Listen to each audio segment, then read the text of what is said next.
जल्दी से जरा मैं एक आंकड़ा देते हुए, चूंकि परिवारवाद को लेकर मोदी युग के बाद कांग्रेस पार्टी के ग्राफ को लेकर, और मैं सुजाता पांडे जी उसके बाद फौरन आपके पास आऊंगी, एक जल्दी से एक आंकड़ा दिखाते हुए सापरा साहब इसका जवाब आप दीजिएगा।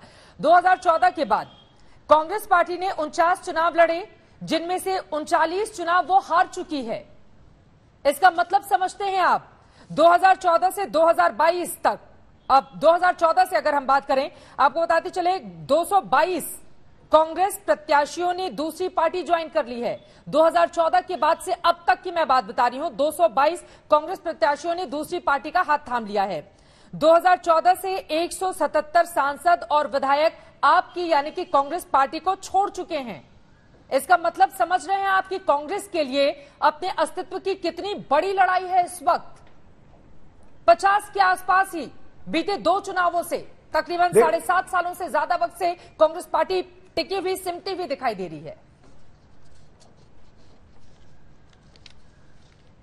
देखिए चित्रा जी, मैं ये कहना चाहूंगा कि कांग्रेस चाहे कुछ चुनाव हारी है, लेकिन हम हताश नहीं है। इसका यह मतलब नहीं होता कि भारतीय जनता पार्टी को जनता को लूटने का लाइसेंस मिल गया है।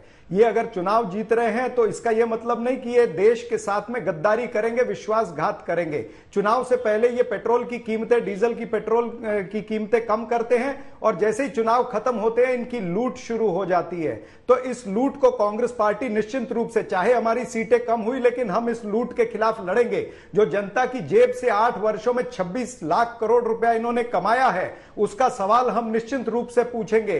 दाढ़ी वाले बाबा से भी पूछेंगे और इनसे भी जरूर पूछेंगे। और जिस तरह से ये वक्तव्य कर रहे हैं, परिवारवाद की और नालायकी की बात कर रहे हैं, मैं कहूंगा कि ये सबसे नालायक सरकार जो है वो ये भारतीय जनता पार्टी की सरकार है, क्योंकि ये देश की जनता से विश्वासघात करती है।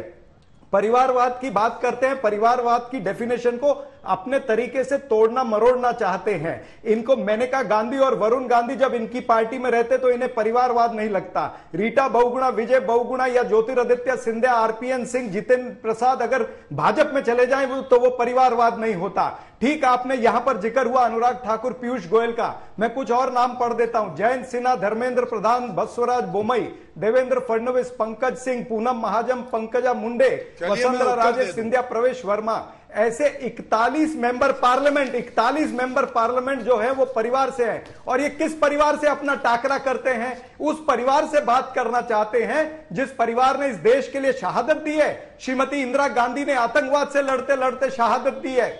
राजीव गांधी जी शहीद हुए, सरदार बेअंत सिंह, विद्याचरण शुक्ला जी और उनके साथ में कई सारे कांग्रेस के नेता देश की मिट्टी के लिए लड़ते लड़ते शहीद हुए हैं। भारतीय जनता पार्टी के एक नेता ने कभी उंगली भी कटाई है? आप तो उंगली कटाए बिना शहीदों में नाम लिखाना चाहते हैं, और ये जनता बर्दाश्त नहीं करेगी।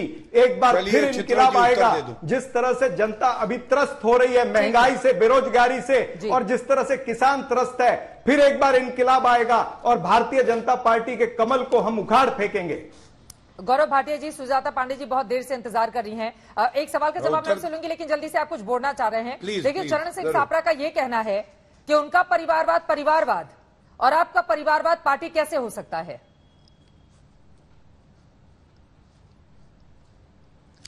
नहीं चित्रा जी, मैं तो ये कहूंगा, इन्होंने किसानों की बात करी, बेरोजगारी की करी, और अभी कह रहे हैं हमारा परिवारवाद है ही नहीं। ठीक है, ऐसे ही चलते रहे। जब इनका सफर सिफर तक आ जाएगा तब बात कर लेंगे। ये बीच में ना बोले चित्रा जी, बीच में ना बोले, ये अच्छा नहीं लगता। ठीक है, अच्छा शहादत पे बोलिए। अच्छा नहीं लगता, ये अच्छा नहीं लगता। ठीक है, छोटा जल्दी से गौरव जी, सुजाता जी बहुत देर से इंतजार कर रही है। ठीक है, धन्यवाद। हाँ, धन्यवाद। तो मैं इतना ही कहूंगा, ये सफर सिफर पे ही आके रुकेगा। वैसे भी कांग्रेस एक जीवंत पार्टी नहीं, मृत पार्टी है। और लुटेरा कौन? लुटेरा वो है जिसने 2G घोटाला, CWG घोटाला, जीजाजी घोटाला किया, जिसने जाकिर नायक जैसे आतंकवादी से 50 लाख रुपए रिश्वत, झूठ। और गद्दार कौन है? गद्दार वो है जिस कांग्रेस पार्टी ने 50 लाख रुपए चीन से लिया। और जब बात करते हैं किसान की, बेरोजगारी की, मैं केवल एक बात कहूंगा, बेरोजगारी सबसे ज्यादा राजस्थान में है, पेट्रोल महंगा सबसे ज्यादा राजस्थान में है, महिलाओं के साथ बलात्कार सबसे ज्यादा राजस्थान में है, और एक बात और कह दूं और अंत करूंगा, ये सारे मुद्दे चुनाव में उठाए थे, जनता ने अगर हमें आशीर्वाद दिया है तो कुछ तो ठीक कर रहे होंगे ना चित्रा जी। ये जो अंधकार में रहने वालों को उजाला नहीं दिखाई देता है, इनका कोई इलाज नहीं। ठीक है, वो कह रहे हैं कि हम जिन मुद्दों को लेकर लोगों के बीच जाते हैं, लोगों का आशीर्वाद मिलता है उस पर। जनता की दिशा भूल करते ये ध्रुवीकरण से चुनाव जीतते हैं, पोलराइजेशन करके चुनाव जीतते हैं। हिजाब की बात करेंगे, हलाल की बात करेंगे, 80 और 20 की बात करेंगे, श्मशान कब्रिस्तान, इस तरह से बातें होंगी, तब जाकर के ये चुनाव जीतते हैं। ये चुनाव जीतना है तो जीत करके दिखाएं। पेट्रोल और डीजल के दाम जो है वो 15 से 20 रुपए कम करके बताइए। आज ही आपने सीएनजी गैस के दाम 7 रुपए बढ़ा दिए हैं, आपने पीएनजी के दाम परसों बढ़ाए थे, आप कल फिर एलपीजी गैस के दाम बढ़ाने वाले हो। तो इस तरह से अगर आपको जनता का विश्वास जीतना है तो आप चुनाव से पहले नहीं, चुनाव के बाद भी दाम जो है वो कम करके दिखाइए, तब जनता विश्वास करेगी।